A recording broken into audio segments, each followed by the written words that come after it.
Hi, my name is Brad A. Strike, and this is my Week 6 case study assignment for EDU 503 through William Woods University. This week, I am going to go over the case of Schiffman versus Spring. Michelle Schiffman is the plaintiff in this case, and she is a member of the women's varsity soccer team at the State University of New York at Brockport. And the defendants are John Spring, who is an athletic director at the State University of New York at Geneseo, and Fred Bright, who is the women's varsity soccer coach at the State University of New York at Geneseo. The base of this case is the plaintiff, who is Michelle, was injured in the soccer game played at State University of New York at Geneseo. Her foot was stuck in the mud on the playing field where she sustained the injury because it was wet and muddy and slippery outside. Michelle claimed negligence on the parts of the defendants for deciding to play the game on a field they knew was wet, slippery, and muddy. The defendants in this case are looking for dismissal of the case. In this case, the plaintiff's arguments are that Spring and Bright, who are the AD and the head coach where this game is being played and would make the decisions on whether the game should be played or not, knew the field conditions were not ideal and still opted to play the game anyway. Schiffman and her team discussed their concerns about the playing conditions with their coach.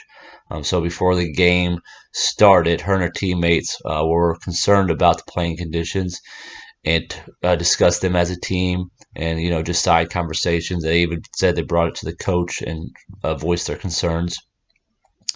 And another argument of Michelle's is that defendants have a duty to exercise reasonable care to protect participants from unassumed, concealed, or unreasonably increased risk. So again, Michelle's argument was, the AD and the coach, they knew that the playing field was not ideal.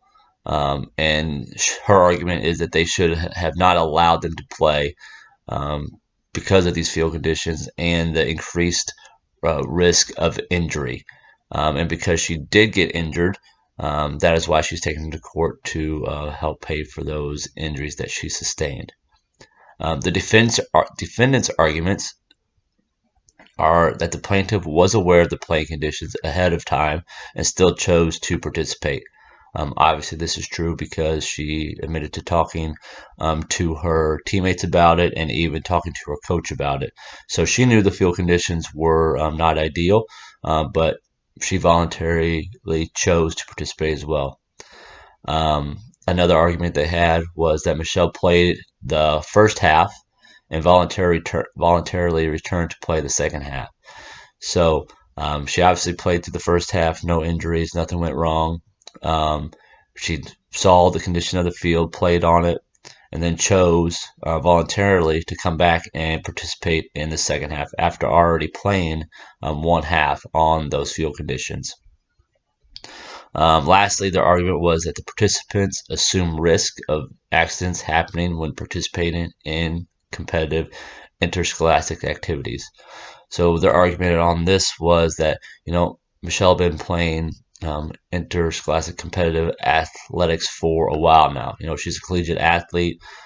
She's probably been playing for quite a few years now through high school, even growing up, and she knows the risk of playing competitive soccer, whether the field conditions are ideal or not. And with her knowledge and background, she has to be the one to choose whether she is going to go play or not. And if she chooses to play, she knows the risk involved in playing in that game. And that was the defendant's arguments to try to get this case dismissed.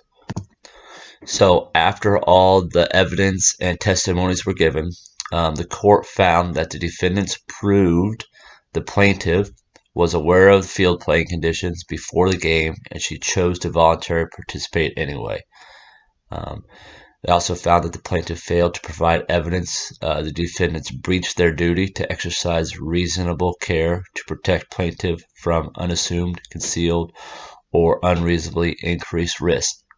And after these two findings, the court motioned to grant dismissal of the case. So, some implications for athletic and activity administrators to learn from this case. One thing we hit on is something we talked about earlier in this class about facility checklists and examinations, especially before games. We need to make sure that we go out, check the field conditions or facilities wherever we're playing, courts or whatever it is, make sure they are safe to play in. And if not, this leads to the next thing, is to make sure we have a plan what to do if they are not ideal or deemed safe to play on. Do we cancel the game? When do we need to cancel the game by? An hour, 30 minutes, 2 hours, 4 hours? When is that time frame? And obviously, it's probably going to depend on where the traveling team coming to play them is. Is there another facility available that you can go play at?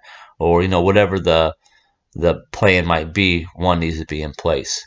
Another thing we can learn from this is obviously we want to have those liability waivers typed up and signed by the student athlete and the parent that states that they are aware that injuries may occur in participating in interscholastic activities.